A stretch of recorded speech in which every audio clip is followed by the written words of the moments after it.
નમસ્કાર વિદ્યાર્થી મિત્રો, આપણે ચેપ્ટર નંબર 2 માં કેપેસિટરનું સંયોજન બરાબર જેની ડિસ્કસ આપણે કરી રહ્યા હતા. આજે જોઈએ છે એનો સેકન્ડ પાર્ટ, સમાંતર જોડાણ. શ્રેણી જોડાણની આપણે ડિસ્કસ કરી હતી લાસ્ટ ટાઈમ બરાબર. આજે આપણે ડિસ્કસ કરવા જઈ રહ્યા છીએ સમાંતર જોડાણ. જો શ્રેણી જોડાણ અને સમાંતર જોડાણ બરાબર એ આપણે ત્રણ ઘટકો માટે તો મેન જોવાનું છે. એમાં આપણે અવરોધ માટે જોઈ લીધું, આજે કેપેસિટર પણ પૂરું થઈ જશે, અને પછી જ્યારે બરાબર ચુંબકીય ક્ષેત્રની અંદર બરાબર ચુંબકના ચેપ્ટરની ડિસ્કસ કરીશું ત્યારે ઇન્ડક્ટર આવશે. એ ઇન્ડક્ટરની અંદર પણ સમાંતર અને શ્રેણી જોડાણ છે એના પ્રશ્ન પૂછાતા હોય છે. તમારા ટેક્સ્ટબુકની અંદર ઇન્ડક્ટરનું આપેલું નથી, પરંતુ એ જેડબલી અને નીટની અંદર ઇમ્પોર્ટન્ટ હોય છે. જો કે અવરોધ અને કેપેસિટર માટે તમને આપેલું છે. તો સમાંતર જોડાણમાં જેવી રીતે આપણે શ્રેણી જોડાણ જોયું હતું એ રીતે સમાંતર જોડાણ જોઈએ. સૌપ્રથમ બે કેપેસિટર માટે વાત કરીએ તો અહીંયા હેડિંગ મારી દઈએ, બે કેપેસિટર માટે. સૌપ્રથમ તો કેપેસિટર શું કરે તો કે ભાઈ એનર્જીને સ્ટોર કરે, ઉર્જાને સંગ્રહિત કરે બરાબર.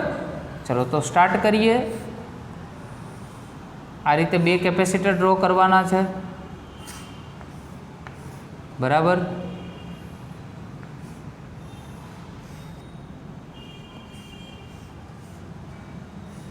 બે કેપેસિટર આપણે ડ્રો કર્યા છે.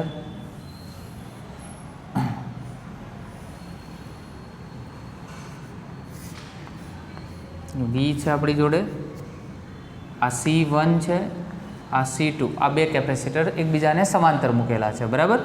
આ પ્લસ અને આ માઇનસ, એવી રીતે પ્લસ અને માઇનસ. યાદ રાખજો, જ્યારે સમાંતર જોડાણ હોય ત્યારે જે વિદ્યુત સ્થિતિમાન છે એ બધા કેપેસિટર માટે એક સમાન રહે.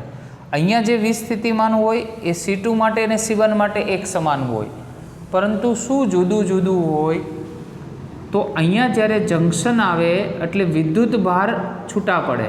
એટલે અહીંયા Q1 વિદ્યુત ભાર જાય અને આ બીજા માટે Q2 વિદ્યુત ભાર જાય. ધારો કે ટોટલ Q વિદ્યુત ભાર છે બરાબર, તો વિદ્યુત ભારનું ડિવાઇડેશન થાય.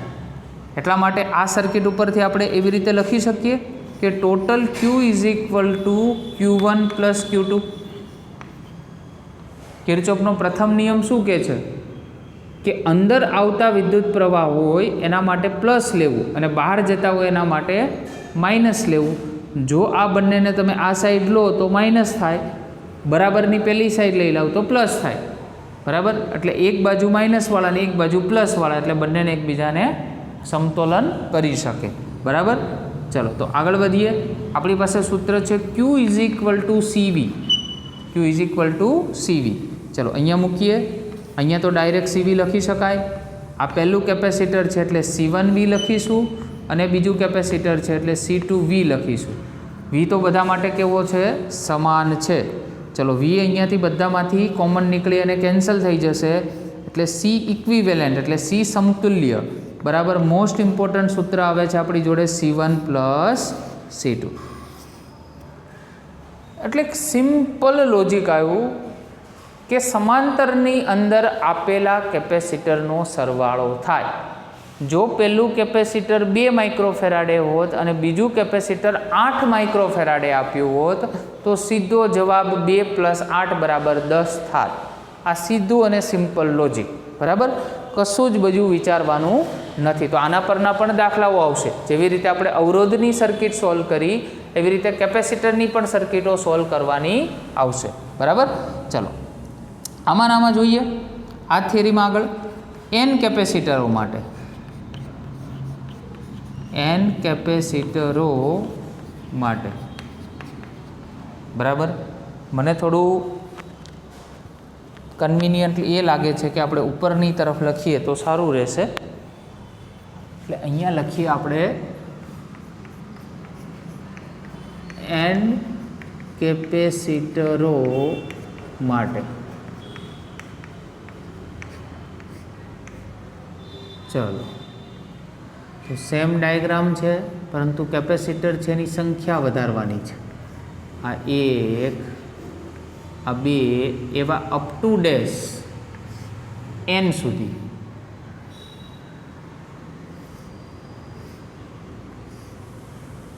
બરાબર. ચલો અહીંયા આપણે બેટા લઈએ છે વી. આ વી છે આપણી જોડે. તો આપણી પાસે આ C1 C2 અને Cn બરાબર. C1 C2 અને Cn તો n સુધીના કેપેસિટર છે. તો સેમ ફરી પાછું આનો વિદ્યુતભાર કેટલો હશે Q1, આનો વિદ્યુતભાર Q2, તો આ છેલ્લું હશે એનો વિદ્યુતભાર Qn. તો ટોટલ Q છે એ ડિસ્ટ્રીબ્યુટ થશે Q1 plus Q2 plus up to dash Qn સુધીમાં બરાબર.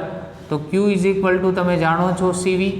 ફરી એકવાર C1V આવશે, C2V આવશે અને plus up to dash CNV આવી જશે બરાબર. તો ટોટલ C ઇક્વિવેલન્ટ કહી શકાય C1 plus C2 plus up to dash Cn.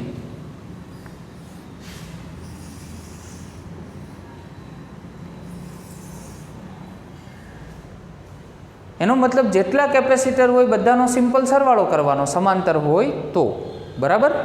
તો આના જ ઉપરની હવે એક નવી થિયરી લઈએ છીએ. થિયરી બદલાઈ છે. કેપેસિટરમાં સંગ્રહિત ઉર્જા એનર્જી સ્ટોર્ડ ઇન કેપેસિટર.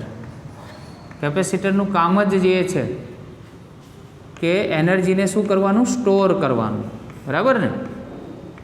એનર્જીને સ્ટોર કરવાનું. ચલો તો એના માટે આપણે બે ડાયાગ્રામ ડ્રો કરીએ છીએ. આ બે પ્લેટ છે. તમે જાણો છો કેપેસિટરની રચના. આ પહેલા નંબરની બીજા નંબરની પ્લેટ બરાબર. અહીંયા આપણી જોડે પ્લસ વિદ્યુતભાર બરાબર અને ક્યુ ડેશ પ્લસ નામ આપીએ અને આ માઇનસ ક્યુ ડેશ નામ આપીએ. અહીંયા આપણી પાસે આ ઋણ પ્લેટ છે બરાબર. બીજો એક ડાયાગ્રામ આપણે ડ્રો કરીએ છીએ સેમ તેના જેવો જ બરાબર. અહીંયા ધારો કે પ્લસ ક્યુ છે અને આ માઇનસ ક્યુ છે. પહેલા નંબરની પ્લેટ છે, બીજા નંબરની પ્લેટ છે. આપણી પાસે આ ધન વિદ્યુતભારિત પ્લેટ અને આ આપણી પાસે ઋણ વિદ્યુતભારિત પ્લેટ. તો વિદ્યુત ક્ષેત્ર હંમેશા ધનથી ઋણ તરફ હોય બરાબર. તો આ વિદ્યુત ક્ષેત્રની દિશા દર્શાવી છે આપણે બરાબર. શું દર્શાવ્યું છે? વિદ્યુત ક્ષેત્રની દિશા બરાબર. હવે શું કરવું છે આપણે? કોઈ ધારો કે 2 નંબરની પ્લેટ પરનો વિદ્યુતભાર છે. એ વિદ્યુતભારને ખેંચીને આપણે 1 નંબર પર દાખલ કરવો છે. નાનો એવો small part of this charge બરાબર. નાનો એવો ભાગ આમાંથી લઈ અને આ પ્લેટ ઉપર આપણે રાખવો છે. તો તમે જાણો છો એક જગ્યાએથી બીજા જગ્યાએ વિદ્યુતભારને લઈ જવો છે. તો ફરીથી ચેપ્ટરનું ઇન્ટ્રોડક્શનમાં જતા રહો. એની અંદર આપણે એવું કીધું હતું અનંત અંતરેથી એકમ ધન વિદ્યુતભારને વિદ્યુત ક્ષેત્ર વિરુદ્ધ કરવા પડતા કાર્ય શબ્દ આવે. જ્યારે પણ તમે એક વિદ્યુતભારને બીજા તરફ લઈ જાય એટલે કાર્યનો કન્સેપ્ટ આવે. હવે લઈ જવો છે મારે નાનો એવો ભાગ એટલે ડેલ્ટા ક્યુ ડેશ કહેવાય. નાનો એવો ચાર્જ લઈ જવો છે બરાબર. તો આ દરમિયાન તો હું લખું છું અહીંયા પ્લેટ 2 પરથી પ્લેટ 1 પર નાના વિદ્યુતભારને લઈ જવા માટે કરવું પડતું કાર્ય. તો કાર્ય પણ નાનું આવશે એટલે ડેલ્ટા ડબલ્યુ ડેશ ધારો કે કહીએ બરાબર. સૂત્ર હતું આપણી પાસે ડબલ્યુ બરાબર વીક્યુ. સૂત્ર હું અહીંયા લખું છું. ડબલ્યુ બરાબર યાદ કરો વીક્યુ હતું બરાબર. તો અહીંયા આપણે લખીએ છીએ વી અને વિદ્યુતભાર આપણી પાસે નાનો એવો છે એટલે ડેલ્ટા ક્યુ ડેશ. હવે સૂત્ર આપણે જાણીએ છીએ ક્યુ ઇઝ ઇક્વલ ટુ સીવી બરાબર. તો વી ઇઝ ઇક્વલ ટુ શું થાય? ક્યુ બાય સી. તો આગળ આપણે લખીએ ડેલ્ટા ડબલ્યુ ડેશ બરાબર. चलो अहींया अपनी पास सी जे सूत्र तमने आपेल वी जे सूत्र है वी आ सी नीचे लई जाओ एटले क्यू बाय सी पण अहींया आपणे क्यू डैश लखीशुं कारण के विद्युतभार आपणी जोड़े केटलो छे क्यू डैश टोटल विद्युतभार क्यू डैश जेटलो छे बराबर एटला माटे अने वी तो वी नी किंमत तो ऑलरेडी आपणे मूकेली छे बराबर एटले आपणी पासे आगळ शुं आवशे तो भाई किंमत मूकी आपणे वी नी एटले सी जता रह्या नीचे एटले क्यू डैश बाय सी अहींया बी क्यू डैश करी नाखो एटले कन्फ्यूजन थाय नहीं। ओके चलो हवे डेल्टा क्यू डैश आ थई गयो आपणी पासे डेल्टा क्यू डैश। तो आ कार्य केवुं आव्युं आपणी पासे स्मॉल एमाउंट ऑफ वर्क आव्युं नानुं एवुं कार्य आपणे तो कुल कार्य करवुं छे बधा ज विद्युतभारने धारो के लई जवा छे बराबर तो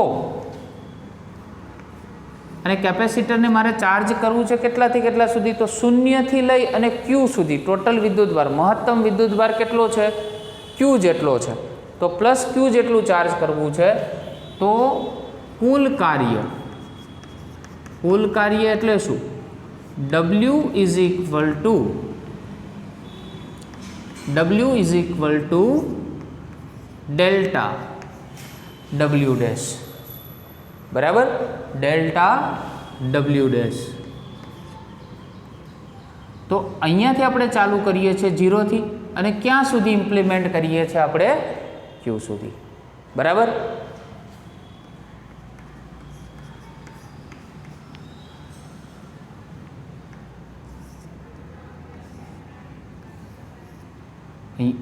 डेल्टा W एनी किंमत मूको आपणी पासे Q डैश बाय C छे बराबर अने डेल्टा क्यू डैश है एटले कोना सापेक्षे आपणे अहींया संकलन करवुं छे तो क्यू सापेक्षे बराबर एटले 1/c तो अचल है अचल ने काढ्या बार 0 थी क्यू सुधी चार्ज करवुं छे आपणी पासे अने क्यू डैश अने डेल्टा क्यू डैश तो डेल्टा क्यू डैश है ए ज डी क्यू डैश कहेवाय बराबर ए बंने सेम है एटले आनी टोटल घात केटली छे 1 तो संकलन में आपणे वात करी छे 1 घात वधे बराबर ने અને વધેલી ઘાત નીચે આવે તો સંકલન થઈ ગયું।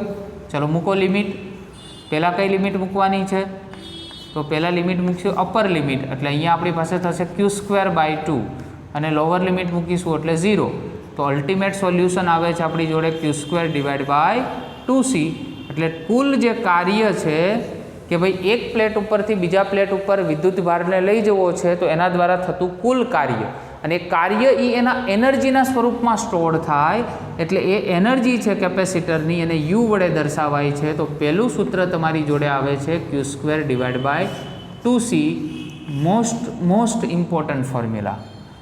તો આ એનર્જી જે સ્ટોર થાય છે કેપેસિટરમાં એનું પહેલું ફોર્મ્યુલા। હવે જ હું Q = CV તો જાણું છું સૂત્ર તો Qની જગ્યાએ CV મૂકો ચલો તો અહીંયા શું થાય 1/2 તો અચળ છે बराबर अहींया थई गया अपनी जोड़े C²V² अने divide by C C cancel थया तो बीजू मोस्ट इम्पोर्टंट फॉर्म्युला आवे छे 1/2 अने CV²। सेकंड फॉर्म्युला एनर्जी संग्रहित जे थती होय छे एना माटेनुं बराबर। हवे त्रीजू फॉर्म्युला छे एमां Q = CV छे एमां हूँ C ने लॉप करूँ तो V नीचे जता रहे चलो V नीचे जता रहे तो शू थाय बराबर आने आपणे नीचे जवा दईए तो शू थाय तो Q/V थाय। चलो आ थई गयुं Q/V अने बाजुमां V² तो हतुं ज चलो एक V कैंसल तो त्रीजू फॉर्म्युला आवे छे 1/2 QV। तो 3 फॉर्म्युला टोटल थया energy store in capacitor *1 *2 and *3 आ 3 इक्वेशन थया मोस्ट इम्पोर्टंट बराबर। खास ध्यान राखवानुं छे तमारे कि आटली ऊर्जा केपेसिटर में संग्रहित थती होय छे। जो विद्युतभार अने केपेसिटर आवे तो आ वापरवानुं बीजामां केपेसिटर अने स्थितिमान आवे तो सेकंड यूज करवानुं अने विद्युतभार अने स्थितिमान आवे तो थर्ड यूज करवानुं। 3 फॉर्म्युला छे जेवो तमने क्वेश्चन ए प्रमाणे तमारे एनुं फॉर्म्युला मूकवानुं थाय बराबर। चलो हवे लास्ट टू सेकंड आ चेप्टरनो लास्ट टू सेकंड क्वेश्चन जोईए छे। एकम कद दीठ केपेसिटर में संग्रह पामती ऊर्जा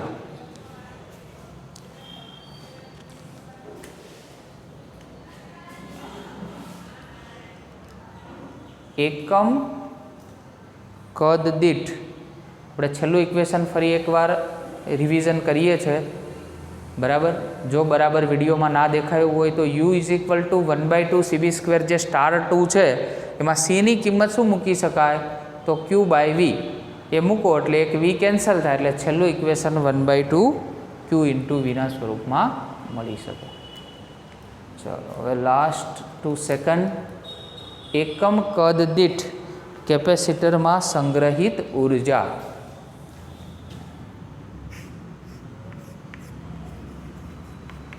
એકમ કદ દીઠ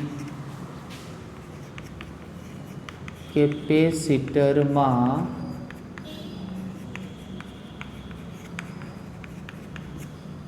સંગ્રહિત ઉર્જા. હવે કેપેસિટરમાં સંગ્રહિત ઉર્જા તમે જાણો છો, કેપેસિટરમાં સંગ્રહિત ઉર્જા એનું ફોર્મ્યુલા તમે જાણો છો, બરાબર.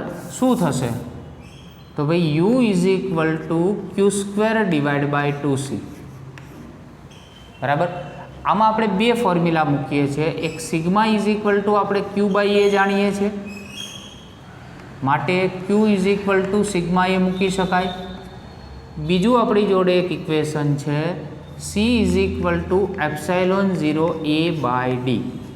આ બંને ઇક્વેશન પહેલામાં મૂકીએ તો ચલો, અહીંયા સિગ્મા એનો વર્ગ છે એટલે અહીંયા થઈ જશે σ²a², અને અહીંયા એપ્સાઇલોન 0a અને બાય ડી, એમાં ડીને જવા દો ઉપરની સાઈડ. અહીંયા સુધી બધાને ક્લિયર હશે, બરાબર.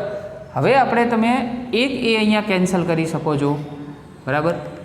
એટલે ફોર્મ્યુલા આગળ આવશે a² AD અને એપ્સાઇલોન નોટ, બરાબર ને. ચાલો તો હવે આગળ વધીએ છીએ. બે પ્લેટ વચ્ચેનું વિદ્યુત ક્ષેત્ર એનું સૂત્ર હવે આપણે પ્રૂવ કરવાની જરૂર નથી, આપણી જોડે છે. E બરાબર સિગ્મા અપોન એપ્સાઇલોન 0, માટે સિગ્મા ઇઝ ઇક્વલ ટુ શું થાય તો E ઇન્ટુ એપ્સાઇલોન 0. તો આ બંનેની કિંમત અહીંયા મૂકો તો u ઇઝ ઇક્વલ ટુ શું થાય, E² એપ્સાઇલોન 0નો સ્ક્વેર, a અને d અને નીચે એપ્સાઇલોન. ચલો એક એપ્સાઇલોન કેન્સલ થઈ જાય, બરાબર. અને આગળ સોરી આપણે અહીંયા એક ભૂલ થાય છે, બધામાં 2 હતા તો 2 પાછા અહીંયા બધે લખી દઈએ છે, એટલે અહીંયા 2 તો રહેશે જ. તો u is equal two 1/2 epsilon 0 into E². હવે a એટલે ક્ષેત્રફળ અને d એટલે અંતર, બે પ્લેટ વચ્ચેનું અંતર. તો ક્ષેત્રફળ ગુણ્યા અંતર એને તો કદ કહેવાય, પણ આપણે અહીંયા શું કીધું છે, એકમ કદ દીઠ, બરાબર. તો એકમ કદ છે એટલે હું એને કદ વડે ભાગું તો આ કદ બંને શું થઈ જાય, કેન્સલ. માટે એકમ કદ દીઠ સંગ્રહિત ઉર્જા એનું મોસ્ટ ઇમ્પોર્ટન્ટ ફોર્મ્યુલા આવે છે 1/2 એપ્સાઇલોન 0 ઇન્ટુ E², બરાબર. તો આ સાબિતી પણ તમારે ધ્યાનમાં રાખવાની થાય, બરાબર. એટલે આજે જોયું આપણે કેપેસિટરમાં સંગ્રહિત ઉર્જા અને એકમ કદ દીઠ કેપેસિટરમાં સંગ્રહિત ઉર્જાનું, બરાબર. Okay, thank you very much.